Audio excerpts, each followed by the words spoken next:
All right. Hi, good afternoon, guys. Welcome back to my channel. It's me, Steven. It is Vlogmas Day 16. I'm just collecting everything to make sure that I have everything and housekeeping isn't suitably horrified by the state of my room. Speaking of horrifying, this little bag. Let's see. It is 3:30 in the afternoon. I slept very well on this layover, thank goodness. I gave myself a little haircut, a little trim, and I trimmed my beard a little bit, although I just realized I did not trim my neck. Yay, I'll do that tonight. I just hope no one notices how sloppy I am. And when trimming my hair, what's left over? Hair. So I took the little plastic bag. I know, how disgusting, right? I took the little plastic bag from the ice bucket and put all of my follicle stuff inside the bag, because could you imagine being a housekeeper and coming into a hotel room and finding a pile of hair in the trash bucket? So I'm packing this up in my bag. I tried my best to clean the bathroom as if it were a crime scene, so that, again, who wants to, have a housekeeper face that? But trying to be a thoughtful human being. That gives me about a half hour to get downstairs and heat up some food in the microwave and have a little bite to eat before flying off to Las Vegas. We are doing a quick turn, like a quick change. Like, we're just going to Vegas. We're going to drop people off and then fly off to Portland. So no sit, thank goodness. And yeah, it'll be a fairly long-ish day, but still, we're going to have 29 hours in Portland. The weather is lovely. You can see the fall colors outside the window there. Very, very pretty. So I'm hoping I haven't missed any pretty foliage in Portland. So that'll be very nice. But I have to get downstairs and eat something, so I will see you later, probably at the airport. Yay! I did not get randomed in Baltimore. Very exciting. We are here about a half hour early, so that leaves time for coffee. There's a Starbucks really close to us, but there's a Dunkin's a little further along, and I really much prefer Dunkin's than Starbucks. So I'm going to hit Dunkin's once my coworkers are all in. Wait, did he get randomed? Roy got randomed. Well, it seems Roy was randomed, and when he goes through security, he'll come out near a Starbucks, coincidentally. So we're doing a Starbucks today. Yay! I could use some coffee. All right, so Jocelyn and I went over to wait for Roy where he would come out through security. It happens to be near a Starbucks, but the Starbucks had like 50 people standing in line, no exaggeration. Dunkin's, yeah, this is much better. It is a very large aircraft across from us. It's Corendon Airlines. I had to Google them. Apparently it's a Turkish airline. From what I gather, I think they fly 737s. For the most part, I don't know if that's a 737. It's a big plane. It's a very large plane. Compared to our Airbus A320, it's a very large aircraft. So I didn't know anything about the airline other than it was founded in 2014. All right, so we are going to be full going to Vegas. I don't know the time yet, but it's a full boat keeping me fully employed, so I'm very grateful. All right, so I will see you guys in Vegas. Hey guys, all right, so our flight time is going to be 4 hours and 49 minutes to Las Vegas from Baltimore. I'm already enjoying our captain and our first officer. They're very funny. The captain came out. It's 80 degrees on the aircraft. The gate agent came down, and she's very nice. She's very nice. And she says, is there anything I can get you? And I said, I don't have a single ice cube on the plane, so I'm going to need as much ice as humanly possible, whatever's legal, because sometimes they won't give you 4 bags. But the captain was like, yeah, and could you have them disconnect the air, because if they don't, we're 5 degrees away from being able to delay the flight, so we need to get air on the plane. And it was just his way of quickly and effectively making it known that we were going to delay the flight if we didn't get the air. It was just amusing and without being mean, pressing the point that we want to get out of here. So it was just, it makes no sense if you're not a flight attendant, but it was just a nice way to be introduced to a very effective and pleasant captain. So We're on our way, full boat, full. So I will see you in Vegas. Oh my God. Guys, I don't know how I'm going to make it to Portland. I have no idea. That flight was 4 hours. Too long. It was like 4.5 hours. Time just seemed to stop while we were doing that flight. All right. So, oh goodness. We made it to Portland. I am afraid I'm a little lightheaded with exhaustion. It's been a very long day, but a very nice day. Very, very nice day. A couple high points, which I'll share with you after I take this uniform off. And I do have to give you a room tour because it would be impossible to describe this room. And tomorrow's video, I can't wait to show you the lobby. Oh my goodness, the sofa alone is nightmare inducing. But let me show you the room. Let me take this uniform off first, and then we'll do a room tour. And then I want to give you a little synopsis of what the flights were like today, what the high points were. There weren't really any low points except for being tired. But let me talk to you in a minute. I'll see you soon.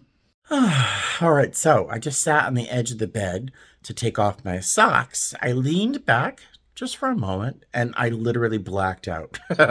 I literally blacked out in bed for like 10 seconds. I woke up going, oh, not the time to fall asleep yet. I have to unpack my stuff. But let's do a quick room tour. I'm going to do my best to do a room tour because it is a wacky room. Very strange. It's not the caliber of hotel that we usually stay in. It's definitely strange. Very weird.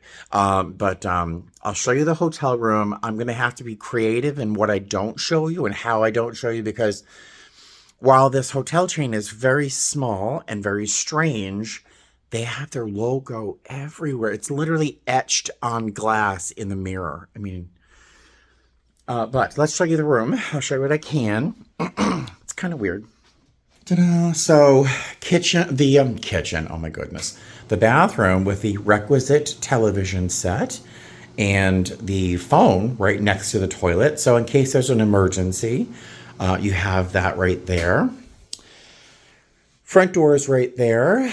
A sink with a very large vanity, but in case that vanity wasn't enough, you have all of this vanity with the makeup stool so you can do your makeup.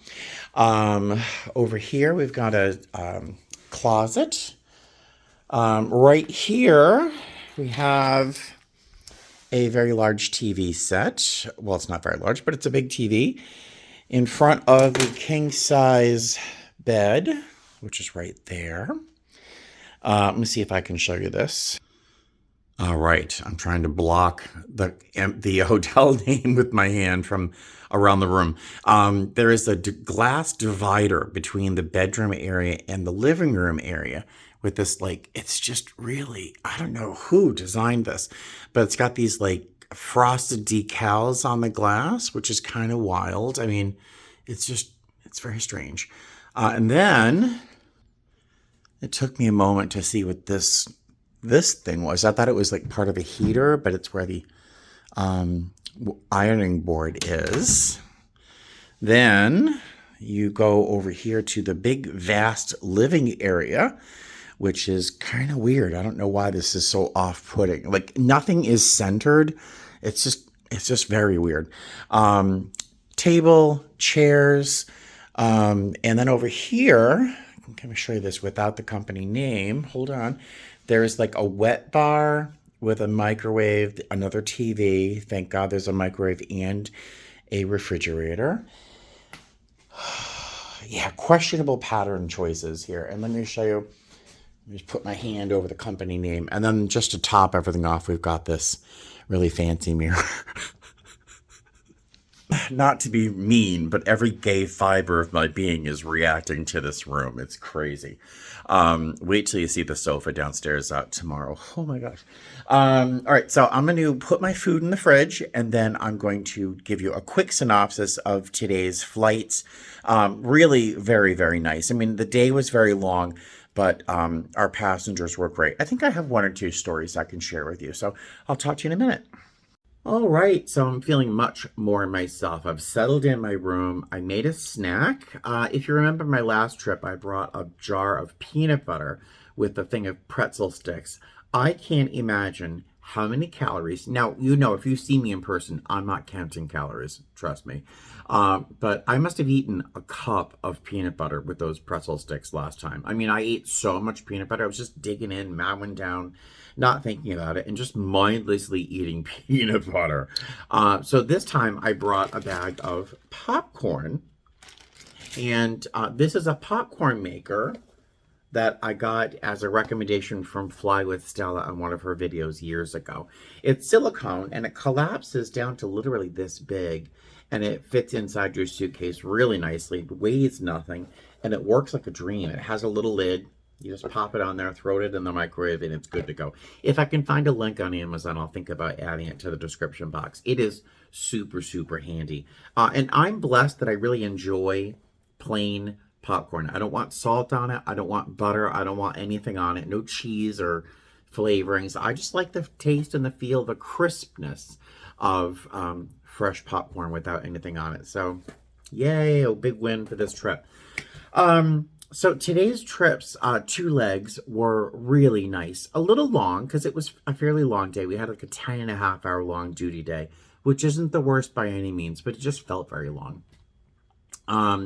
I was trying to think of the high point I could share with you on this trip because I really haven't had a chance to share with you about what our day was like. Besides my crew, Roy and Jocelyn have been fantastic. Roy, I really enjoy because we're around the same age. It turns out I'm a little bit older than he is. But he's just got such a quick mind, and I appreciate that anytime I look at him, when there's something like crazy or weird or stupid, I can just look at him and he knows exactly what I'm thinking. So it was just really been a pleasure to work with Jocelyn and Roy. But my chaser today was so fantastic. She was fantastic. Tall. She's like 6 feet tall. Gorgeous. Really funny. And we just had a really nice time. She handled all of my stories like a pro because I can sometimes talk people to death, as it will not be a shock to any of you. But I was trying to think of the high points of the trip I had today, and there's really only one high point that I can really share with you, and a little bit of an observation I made about it. So my coworker and I, my chaser and I, were sitting up in front, and there is this, and I'll tell you, on both flights, I was convivial. Is that the word? I was very, I made a lot of jokes. They all seemed to work. I was trying to read the room well, you know, and just had a really nice time. And our passengers were having a nice time too, which was great. And at some point during our first flight, the longest one, this gentleman came up to use a lavatory, and my coworker and I just sitting there chatting. And he stopped by and he said, and this is not to brag, because, you know, I have such crushingly low self-esteem sometimes. So I'm trying not to brag, but it was just an observation. He comes up and he says he wanted to thank me for my lightheartedness and the tone I was using and the jokes. And he's having a particularly difficult time. He's traveling back home to spend the last moments with his girlfriend. His girlfriend had a stroke. His girlfriend of 18 years. He's an older gentleman. His girlfriend of 18 years had a devastating stroke. I think she's on life support, and I have a feeling that that will be ending shortly. And he's just going home basically to say goodbye to his greatest love. And he said basically he just needed someone to be nice to him and to not try to make him feel better, but just to he had a nice time, and he wanted to thank us because it really made a big impact on this very difficult trip going back to, I'm going to start to cry because the guy was just so sincere and so sweet, you know. And he's going to probably stay in Las Vegas. He's a musician, and he can probably get more work in Vegas than he can where he was. And just really the nicest man who's going through just a tragic time. And, you know, all I could do is wish him peace and comfort and an easy, an ease through this difficult time. And it was probably the high point of our day today. And that's not unusual for me. Sometimes my favorite part of being a flight attendant is being available to somebody when they're having a difficult time. We had one passenger today who was getting sick a little bit, And just to be able to, put an ice pack on the back of her neck and make sure she's okay and stop by. And it's those moments that really kind of make me the happiest. The good flights, the happy flights, all full of less laughs and sunshine, and a lot of the pops are fun too. But sometimes it's just really being there for somebody, like holding their hair back. When you have a best friend who's not having a happy moment, it's sometimes nice to be the guy that can hold your friend's hair during a difficult moment. Yeah, so that was probably the highest point of the day. And in thinking about it during the flight, because we had time, it was such a long flight, I was kind of marveling at who I am today. This video is going all over the place. I was marveling kind of at who I am today is such a different person than I used to be. Now, if you've been with me for a long time, you've heard me allude to the fact that I have not always been a nice person. I used to be a really terrible, a terrible person. I did many, many illegal things happily to get what I thought I needed at the time. And I did unspeakable things, not to brag. But I was not a good person. I wanted to be a nice person. And I tried to create the illusion that I was nice. But I wasn't. And I was always out to get something that you had that I didn't. And I would do just about anything legal or illegal to get those things. I'm going to leave that there. But to look at myself today and to see what I find joy in, where I discover joy, is in being a nice person and being available when someone needs help. And I'm not sure what that sounds like to a stranger. I don't know. I know what it sounds like in my head, and it sounds crazy. But to be being nice and being kind and having a little joke at when I need one is so much more fun than being mean. And I used to really enjoy being mean. I have lots of stories that I still enjoy telling, regaling the times that I was like really mean. And so it's just weird to say. It's weird to sit here in the dark in a hotel room in Portland to my phone. That I enjoy being kind and nice and pleasant. It's so much more fun than I used to than when I was mean. Really, it's just something strange to think and then to say out loud, of course. But before I get crazy, I'm gonna finish my popcorn, and then head to bed and end this day. And I will see you tomorrow on Vlogtober Day 17. I'm hoping to go to the Japanese garden tomorrow, but we'll see if it's not too much of an expense in terms of an Uber. Blah, blah, blah. Let me just go to bed. I will see you tomorrow. Okay? Toodaloo, fly safe. Bye.